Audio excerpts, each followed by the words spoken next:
I remember a number of years ago having no idea of the power of codependency. And as we described in around 2002, 2003, we believe in our work that codependency is the largest addiction in the world, without a doubt. There's not even a question.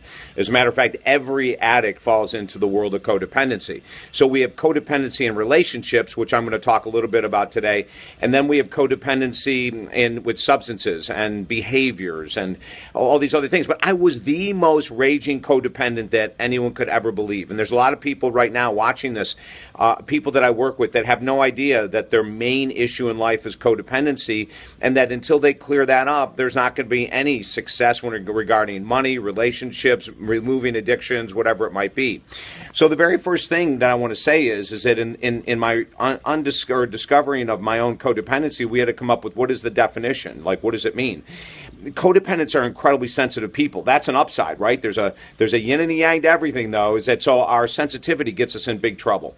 Why is that? Because codependence, in general, there's many different forms of codependency. I'm going to make a very broad-based statement right now, and then if you want more information, I'll tell you how you can get a hold of me later. But codependents are afraid of rejection, afraid of being judged, afraid of rocking the boat, afraid of being seen as outside of normal, right? They're afraid of a lot of things. The codependent craves that everyone is happy. The codependent craves that everyone is satisfied. The codependent craves to be liked, to be accepted, to be acknowledged. We want people to know that we're a good person, so we can oftentimes do really good things in order to get attention. And this is sort of the baseline. Now, I want to tell you an interesting story of how I even found out that I was a raging codependent. It was in 1997. I was in a relationship, and it was just another relationship that was really filled with a lot of chaos and drama. And there was this woman, Jackie, who was my counselor. And one day she said to me, David, I have to be honest with you. Your biggest problem is in alcohol. You already got rid of your drug addiction. And alcohol is an issue, but it's not really the biggest one. The biggest issue is that you are an amazingly powerful codependent.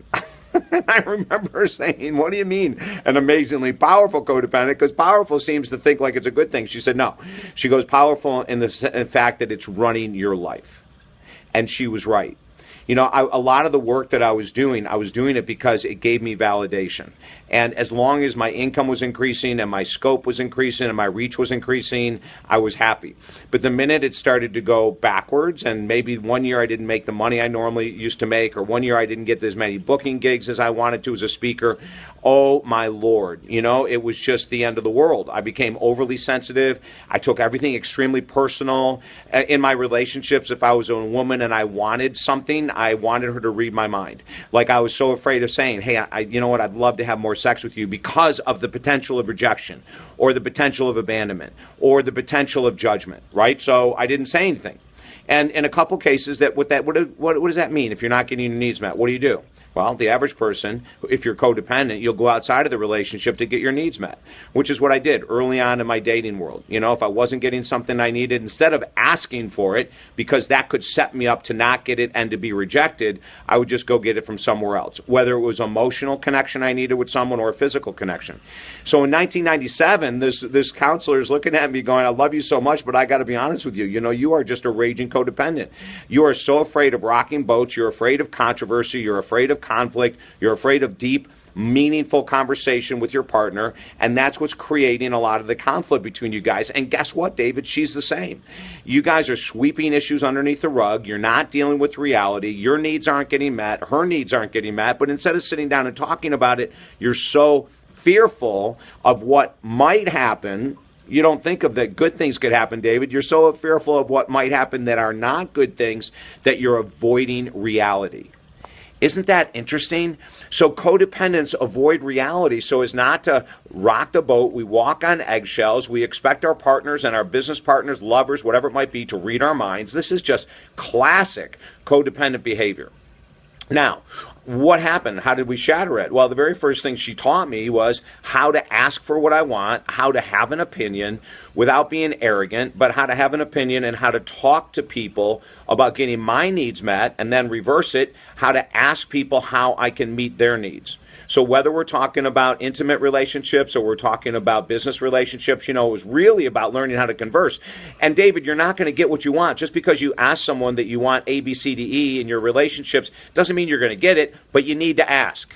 And maybe you need to ask 3 or 4 or 5 times. You need to face rejection. You need to face abandonment. You need to face someone judging you. It was like this mind-blowing experiment in personal growth for David Essel, and so it was like, oh my God, I had never done that before, and my mom raised me as a very codependent person, and that has nothing to do it's not against my mom. My mom did the very best she could, but what happened was we always had the sunny side up, right? You couldn't talk about fears, you couldn't talk about insecurities, you couldn't talk about hurt, pain, anger, rage. None of that was available in our household. And once again, I'm not beating up on my mom. I love her to death. She's still alive, which blows my mind, and I love the fact that she's still alive. But that's just the way that they were raised back then, and that's the way I was raised. So I brought all of those fears and insecurities into my personal life, into my business life, and until 1997, it was running the show. As a matter of fact, one of the things that leads many of us to abuse alcohol, abuse drugs, abuse food, abuse TV, radio, smoking, any type of avoidance structure that we can have out there is because we're codependent. We're afraid of the truth. We're afraid of rejection. We're afraid of judgment. Now everyone is afraid of those things to some level, but the codependent takes it personally to such a high level that we get frozen and we don't communicate. We shut down in communication. If things start to get rocky, we pull away or we blow up. Either way, it's a codependent response. It's not a healthy response, right? I spent 12 months with this woman to get to truly understand the power of codependency and where it is and how it started and how to dismantle it before I felt confident and going out and talking to other people about it. And then since then, I've had slips. Like I have. It's not a perfect world, baby. I have slipped several times. Now, here's the good news, and I tell all my clients that I take through our course, we've got this unbelievable course, Codependency Kills. And I tell everyone, listen, you know what? We're going to go through this. But believe it, when you get out there and you have to practice it in the real world and you get afraid and you get nervous and you go back to your codependent nature and say things that you don't mean to say just to agree with everyone, and someone gets upset with you and you take it home and it's personal. Now you're taking it, everything's personal. That's okay. It's part of growth. Not too many people go from being codependent to independent or interdependent without a lot of work. Same thing with sobriety from food or sobriety from nicotine or sobriety from alcohol. Most of us, it's a stepping stone process. 1997, baby, 12 months I committed working with this woman who's now retired, but she was awesome. And she taught me so much to help my counseling practice and my coaching practice. Wouldn't you know it, 3 years later, 2000, I blew it, gang. I went back into my codependent nature in a relationship. I got my butt beat, that's for sure. And then in 2001, it was probably about 6 months of hell. I got out of it. And then I stayed away from it. And ever since then, if I've ever dropped back into it, codependency with my business associates or codependency with intimate relationships, it's been very short-lived. And why? Because I have a ton of tools now that I can notice it, see it, go, David, you're not being honest with them. David, you're not being honest with yourself. You're afraid that something isn't going to go right. You're not looking at what potentially could go right if you just spoke your truth, spoke what's on your mind with compassion and love. You can do this. And now we teach the course. Listen, if you relate to any of this, codependency in relationships, at home, at work, with your family, oh my God, I've got millions of stories I could tell you. Just let me know. We offer a 15-minute free counseling and coaching session one time to everyone in the world. And daily, I'm speaking to people for free about codependency and all kinds of financial freedom, everything else. If you want that, go to our website, which is above this video, davidessel.com, and just email us. Go ahead and email us, and my team will set up your 15-minute session, absolutely free. If codependency is your issue, we can start to talk about that. We have that course on my website, davidessel.com, Codependency Kills. It's an amazing course. 10 weeks long, you will learn more about codependency and how to shatter it than anything else could ever teach you. I promise you that. And why? Because I've been through it so many times, baby. I'm an expert.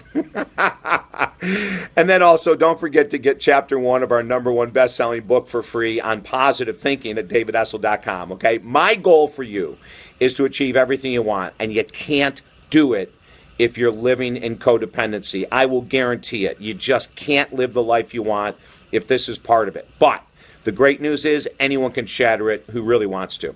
Sending you guys a bunch of love. So thanks so much for tuning in. Have an awesome day. And don't forget to share this. If you have a wall that you think some people could benefit from learning that, hey, you know what? David Essel was a raging codependent. If that dude can get through it, you can. Share the video, okay? Love you all. Bye now.